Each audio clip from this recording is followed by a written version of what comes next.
and welcome to episode 8 of Let's Talk About It. I'm your girl, your host, the DiDi Skky, DiDi Skky. So glad to have you all with me tonight. Let's have a round of applause. So excited. Woo! So excited. We have a very thought-provoking show for you tonight. But of course, before I get started, I need to know who is in the building. So come on through. Let me know who's here. Let me shout you out. Oh, Pritchett, what's up? How are you? Welcome to the show. Shouts out, of course, to Levi Q, always in the building. My girl, Rachel, shouts out to you. My girl, April, here. Always so glad to have you with us tonight. Come on in. Let me know that you're here. And of course, you know what I say. It's very important that you like, share, and subscribe. So as you're coming on in, let us know you're here. I see Spider Gerald is in the building. Shouts out to you. If you are watching on Facebook or Instagram, that's fine for tonight. But my producer TJ says that soon, she's going to take away my lives on all those other platforms, and we're only going to be on YouTube. So you need to go over and like, share, and subscribe right now. And if you are watching on Facebook, go ahead and share. You need to share this because tonight's topic is so very important. Share this live if you are watching on Facebook so that your friends, your family, people who follow you can join in on this conversation, because we're about to talk about the state of the United States. Politically incorrect. Okay? Politically incorrect because I don't typically talk about politics on this show. It's a very engaging show. We usually talk about everything under the sun. There is no topic that I leave on the table except politics, because I just think that it is a topic that, it's one that we, it gets, a little dicey and juicy. And, I just usually try to stay politically neutral in between and let people have their own perspectives and all that stuff. So I typically don't talk about politics, but it's the time and the place for everything. And right now is that exact time. So shout out again, Levi Q, Deborah is in the building, of course, Brittany, Brandy, all of you. Shout out to my mom who's watching on TV. Love you so much. But we're going to go ahead and hop on into this conversation with my special guest tonight. I'm not going to hold him up because he just came from CNN. He's doing a lot of other very important shows. And so I am just honored to have him on the show with me tonight. Shouts out to Jessica, Joy, Monique, Deshauna, all my girls in the building tonight. But again, we're about to have a conversation that is needed. It is the current state of our United States. We're talking about the presidential candidates. We're talking about the political landscape, those things that are important to us overall. We're going to have a conversation with that tonight with the 59th mayor of the city of Atlanta. Please welcome to the show, Kasim Reed.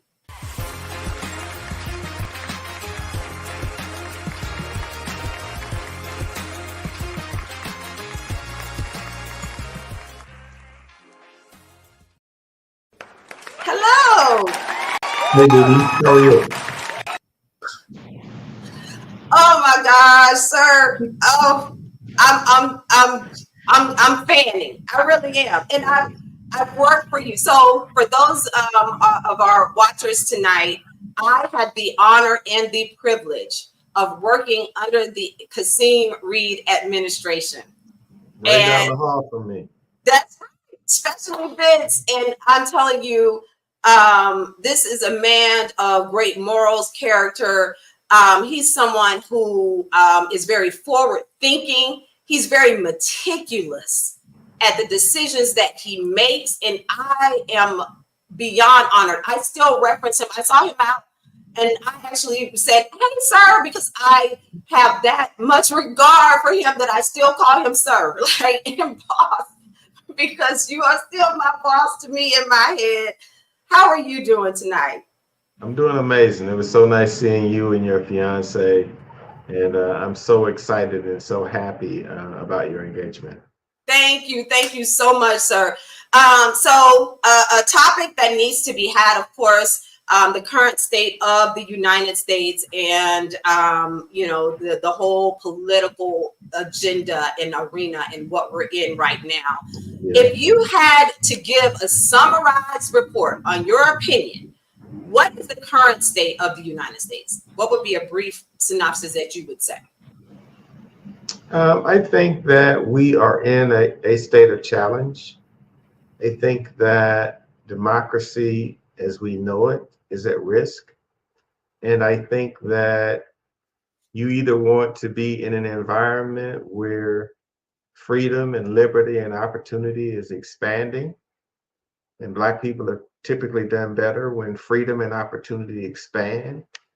And on the other side, I think that Project 2025 people want to contract your rights, Mm, whether they're rights for women, whether they're rights for Black people having the opportunity to vote, whether they're rights for us having full participation in the economy and in politics.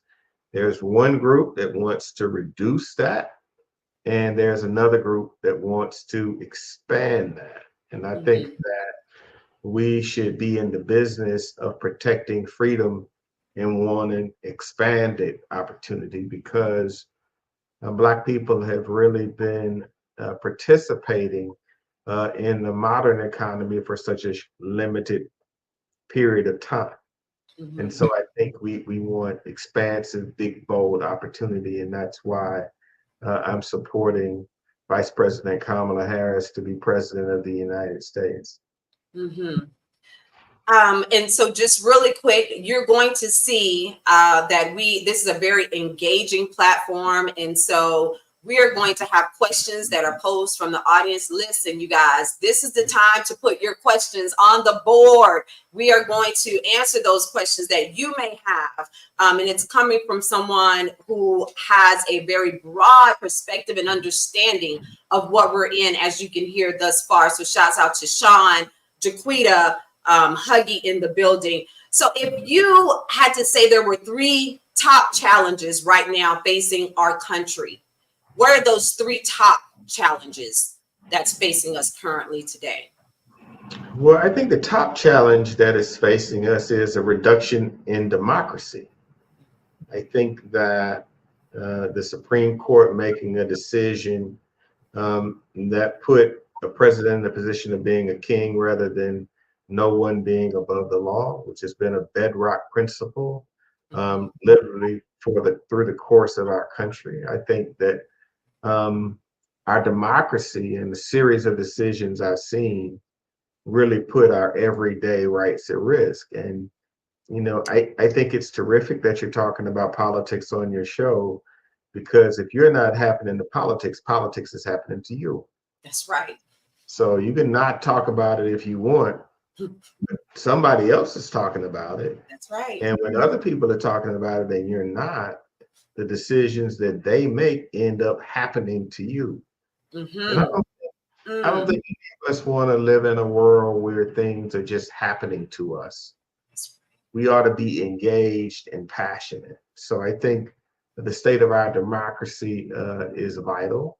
The Mm-hmm. second area is I think that we have to do something about how fast costs are being driven up and the dollars that they're taking out of our pockets because a number of businesses are still taking advantage of the COVID environment. Mm. So during the COVID pandemic, there was always an excuse to raise prices and put financial pressure on us. Mm-hmm. I think inflation and prices that are taking dollars out of out of a mother's pocket who wants to pay for additional child care. That is taking money out of the pocket of a senior citizen who just wants to keep the lights on, be safe, and make sure that they have money for prescriptions. Mm-hmm. I think bringing down the cost of things and really standing up to businesses that are gouging everyday folks is probably the second.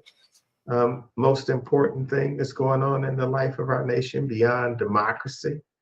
And then the third, I think, is just this retrenchment against an expansion of rights. Mm, So a number of conservative communities have been doing everything they can to block our right to vote. mm-hmm. Women, for the first time in 50 years, have less rights today than they did just a year ago. Right. And so I believe that women should have autonomy over their health care and their decisions related to their body. And there's a group of men who don't agree with that and who are actively passing laws to control what women can do with their own bodies. And so I think that those are three issues: the reduction in freedom of Mm-hmm. being probably the third group of issues that are facing the United States. And whenever there's a reduction of freedoms, people that look like the two of us, our mothers, fathers, children, and grandchildren, I think they suffer.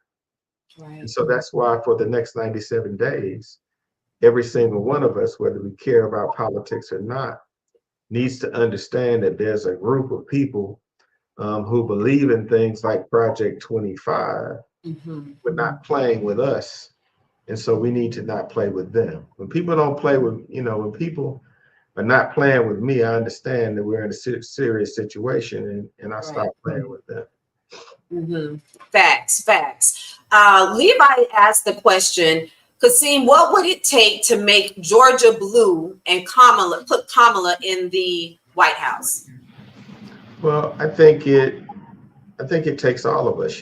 President Obama used to say something. He used to say that it all matters, right? Mm-hmm. So President Obama got elected president by dozens of votes across thousands of precincts across the United States of America. Just think about it. Dozens of votes across thousands of precincts made him the first Black male president.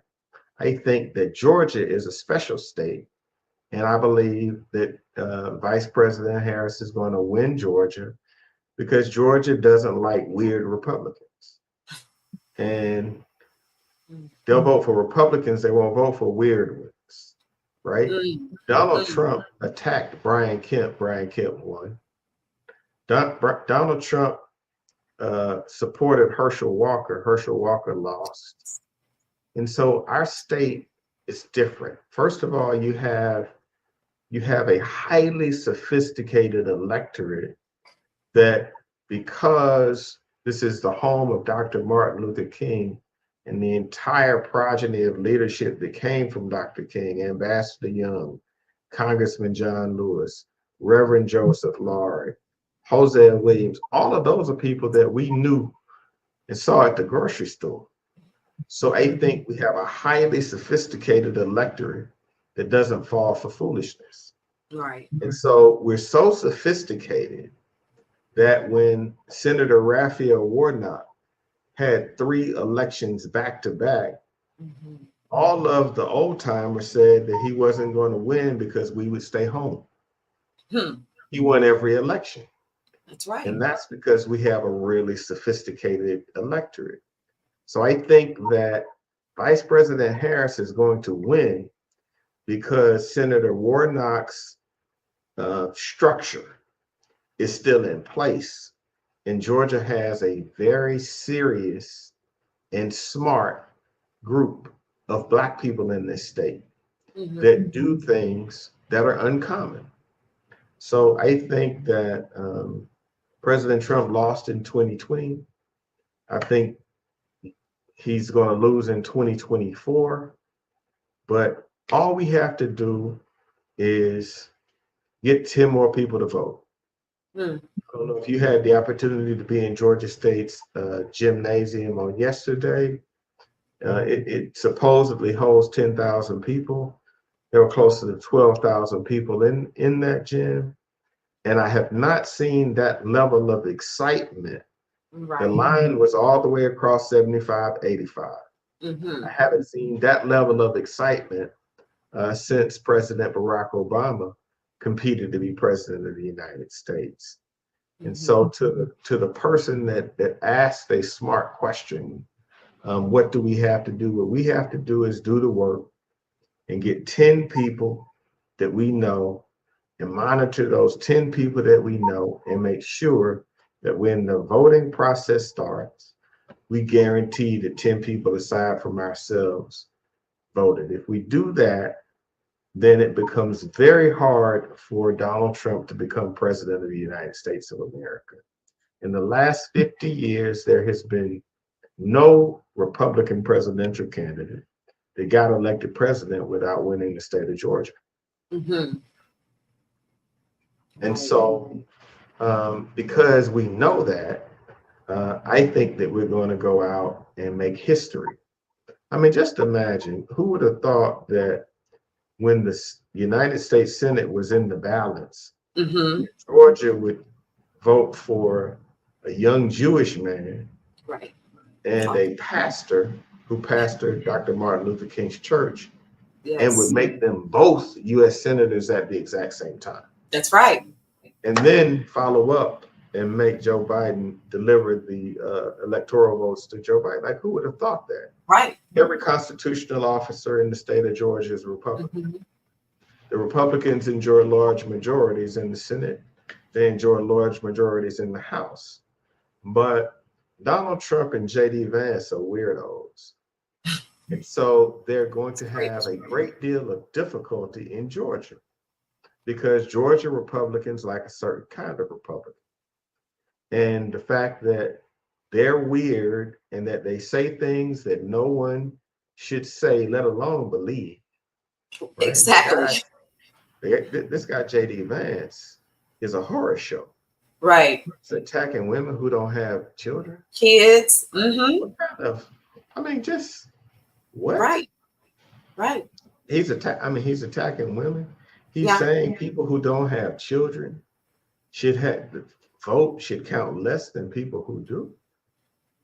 I mean, we won't even get started on the things that Donald Trump Donald said. Trump And brought so back. Right. the experience is that Georgians, white and black, don't like it. Mhm. Because if they liked it, Brian Kemp wouldn't be governor. Mm. Because Mm. Donald Trump detests Brian Kemp. Right. Right? So it's really just a matter of us doing the work. And So let programs me like let me let yours me are ask. important, which is why I'm on it. Absolutely. Let me ask this question, and this is a question for me. Yeah. How is he back in this position again? Is what I'm trying to understand. And for those of you who support Donald Trump, this platform is for everyone. If that's your preference, but there is information that needs to be said and clarified on the fact that my question is someone who has committed a crime and has been found guilty could possibly live in the White House, but someone who actually has committed a crime cannot visit the White House. How can you live in the White House, but you can't visit the White House if you have a criminal record? And Donald Trump Well, does have a criminal record now. I think that to a certain segment, not the majority of America, there's a group of people that feel about Donald Trump the way that we feel about President Obama. Obviously, they have nothing in common in terms of quality, but he has a base that's a minority base that supports him because he won. Right? So people gravitate towards winners. Mm. He won, and people thought that he was going on a path to win again. And as you know, DiDi, successful people get away with a lot of stuff. And so that's really what he's done. He won a presidential election. And because of the awesome power that comes with the presidency, a lot of people bent the knee to this guy. So Joe Biden didn't bend the knee to him. Kamala Harris is definitely not going to bend the knee to him.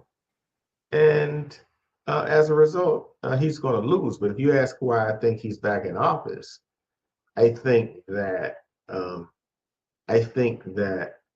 because he is so brutal and brass knuckle that he fought his way and beat a lot of people that didn't have the integrity, vigor, or courage to stand up to him and beat him. Mm-hmm. And because of that, because he wins within that crowd, he keeps a crowd, right?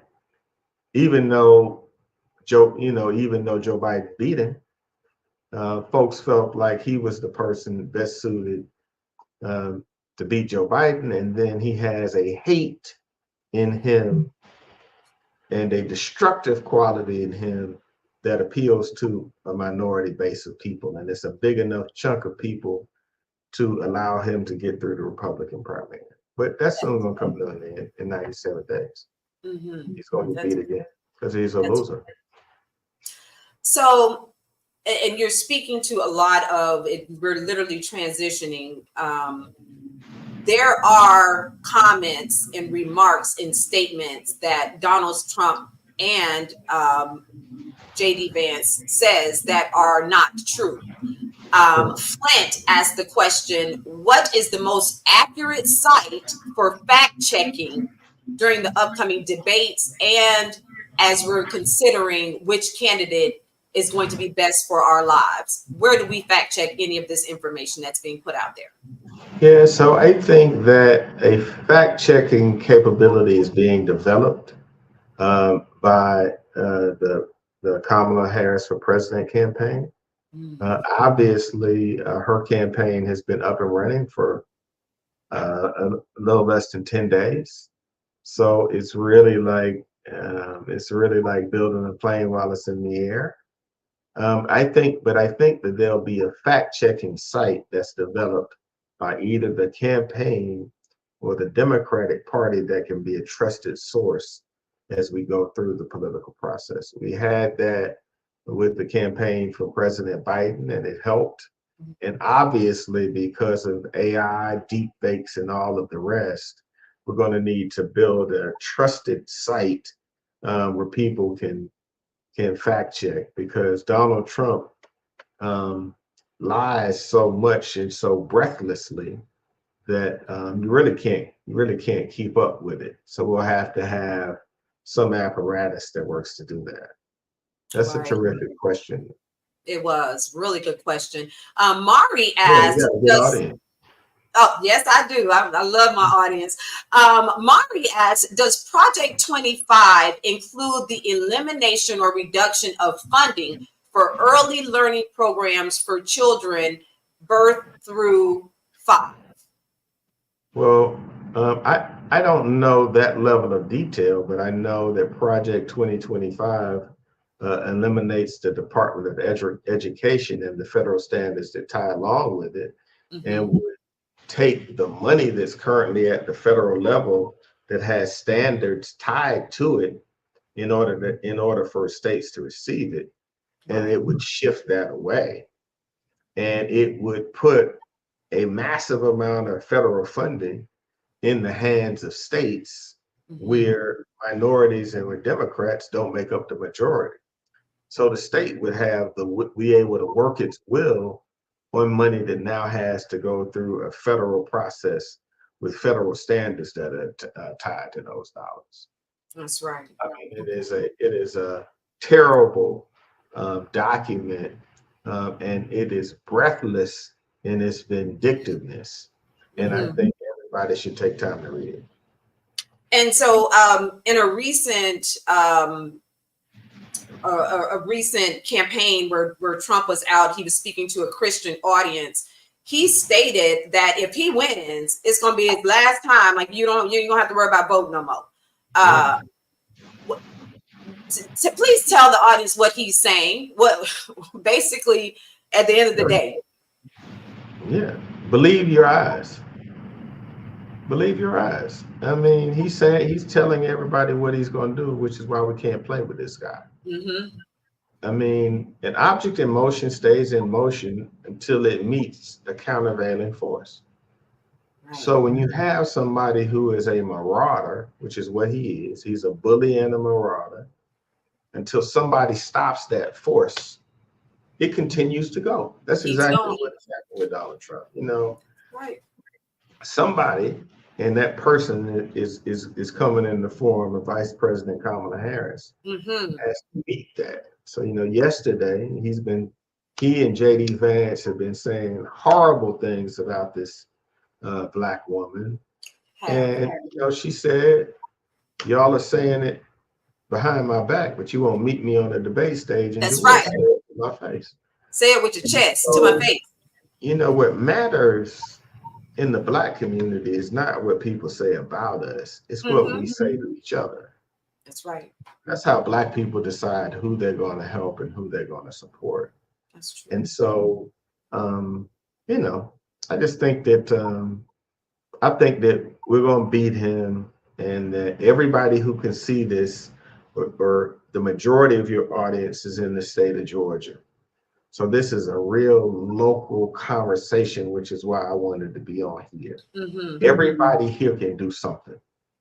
That's right. Everybody's got a brother or a sister or a mama that we really need to talk to, because there's no time for foolishness. No time. That's right. Black men, there's no time for foolishness. Y'all know we owe black women. I was on CNN last night and they started talking, you know, going up to brothers and asking all this questions. Stop it. We all have a mother, a wife, a daughter, a grandmother, somebody that made our life as we know it possible.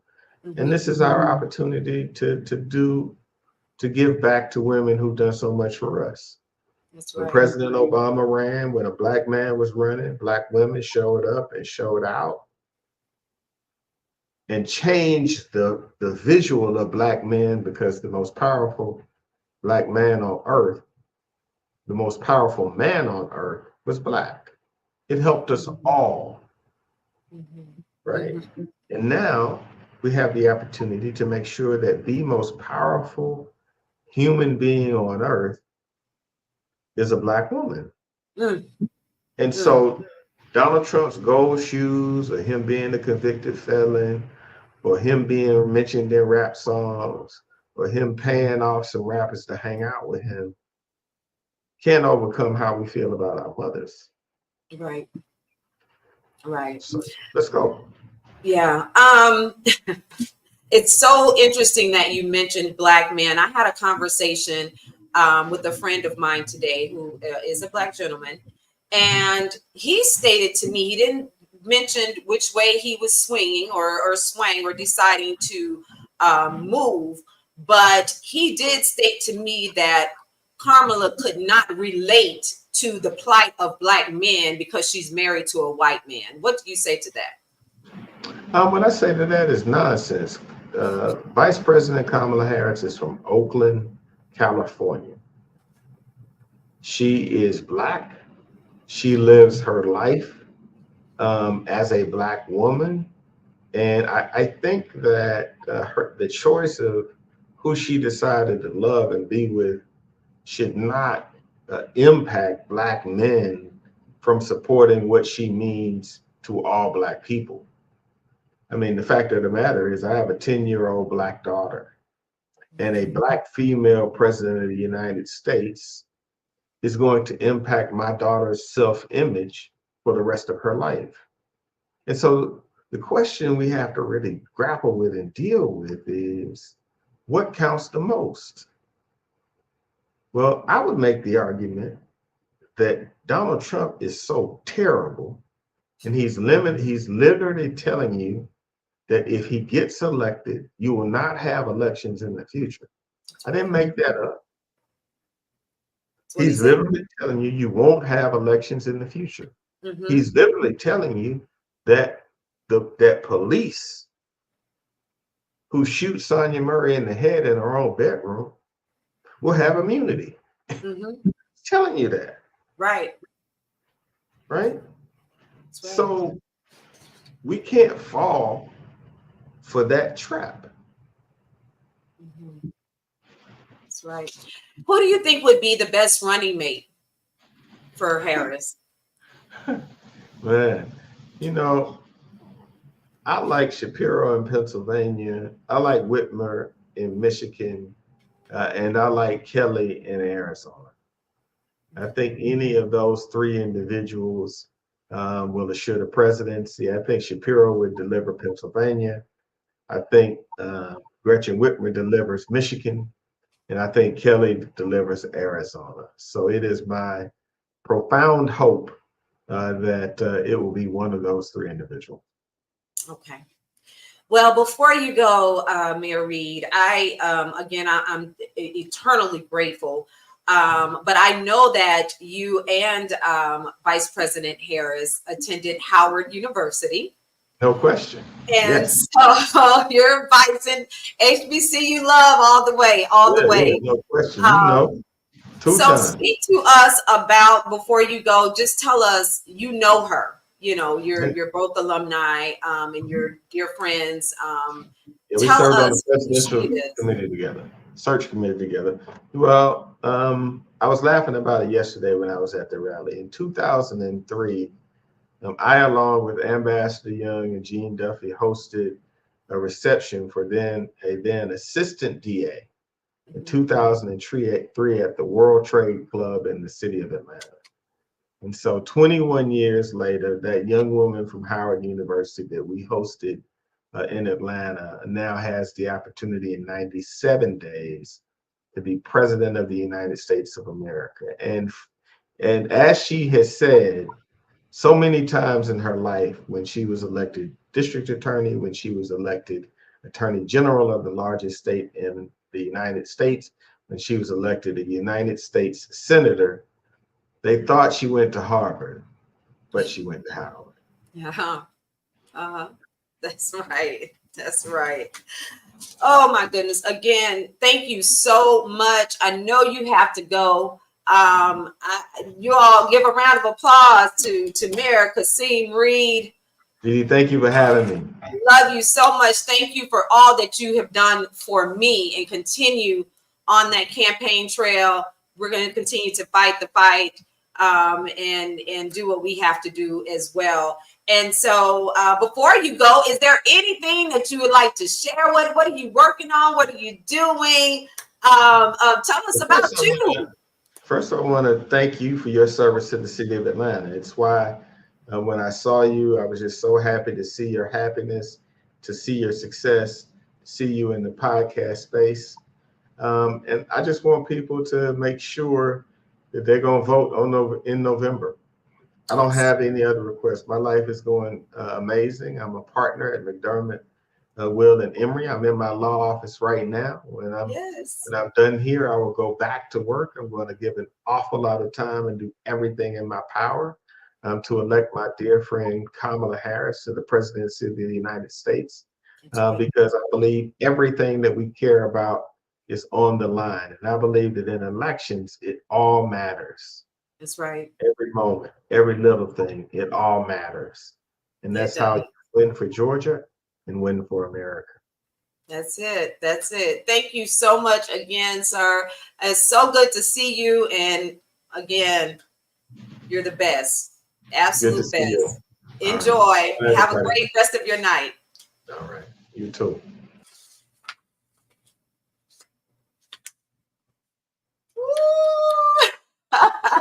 Oh my goodness.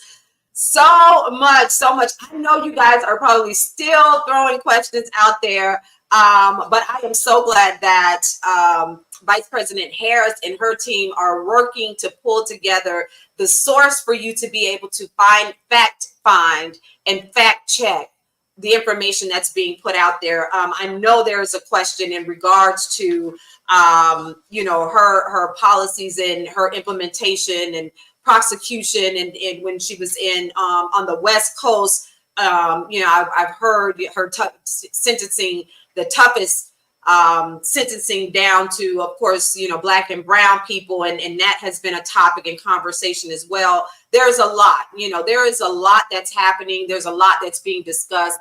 Find out the information.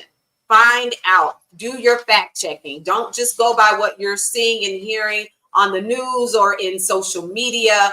This is very important. You're hearing the thing about Donald Trump. One thing about him is that what he doesn't lie is about who he really is. Maya Angelou says that when a person shows you who they are, believed them the first time.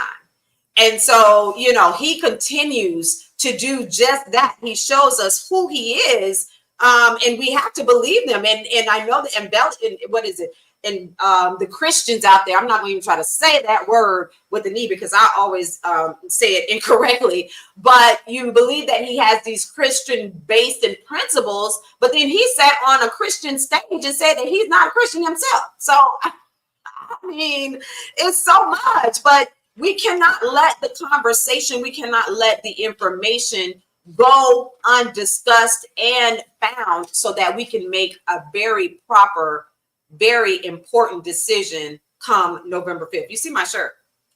Y'all see the shirt? That's right. Get out and vote. That's right. My sorority is all about that, ensuring that we have the right to vote, which was something, again, that Trump stated that once he's in office this time around, if y'all put him back in again, he said he ain't going nowhere. Y'all won't be able to kick him out. He said you won't have to worry about it because he gonna take care of it. You won't have to worry about it. So, you know, what an amazing show. What an amazing show. But tonight's show is actually brought to you by the men of Omega Psi Phi Theta Lambda Lambda chapter. Yes, we are Theta Lambda Lambda of the greatest fraternity of Omega Psi Phi Incorporated. Come join us, Thomas T.J. Jefferson Foundation Golf Tournament. Yes, it's going down September 16, 2024 at Flag Free Country Club in Peachtree City. For more information, contact Levi Q or Mike Robinson. Big shout out to the baddest chick in the game, DiDi Skky. This is Let's Talk About It podcast. Shouts out to the baddest chick in the game. The baddest chick in the game. All right, come in. Come through, bros. Come through. Shouts out to Daquita in the building. Leah is here. Of course, Huggy is in the building. Dee, good to see you. Good to see you, Dee. Brandy is here. Hey, Brandy and Bruno. So glad that you are with us tonight. Let's see who else is here. E. Reeves is in the building. Oh, Jen. So good it's so good to see you. I'm so glad that you made it. Shayna. Hey, Shayna, how you doing, girlfriend? Sean is in the building. So glad that you all joined in, tuned in. And again, just a much needed conversation. Like, you know, Mary Reed said, you're gonna be about politics or politics gonna be about you. One or the other. Because decisions are being made on a local level, on a national level, within our country. Decisions are being made, and you want to be a part of those decisions that are being made. So again, shouts out to the bros of Theta Lambda Lambda. Thank you for sponsoring tonight's show. That's going to do it for me. But you know, before I go, I always ask for you to like, share, and subscribe. Like, share, and subscribe to the channel. And of course, if you don't have the opportunity to watch the show, you can always listen. We are on all of your streaming platforms, wherever you get your favorite shows. We are there as well. Apple Music, Spotify, iHeartRadio. We are there. So definitely check us out. That's going to do it for tonight's show. I'm your girl, the DiDi Skky. Before I go, you know what I say. Go for your goals, reach for the stars because the sky has no limit. Let's make sure that we get out and vote. We'll see you guys.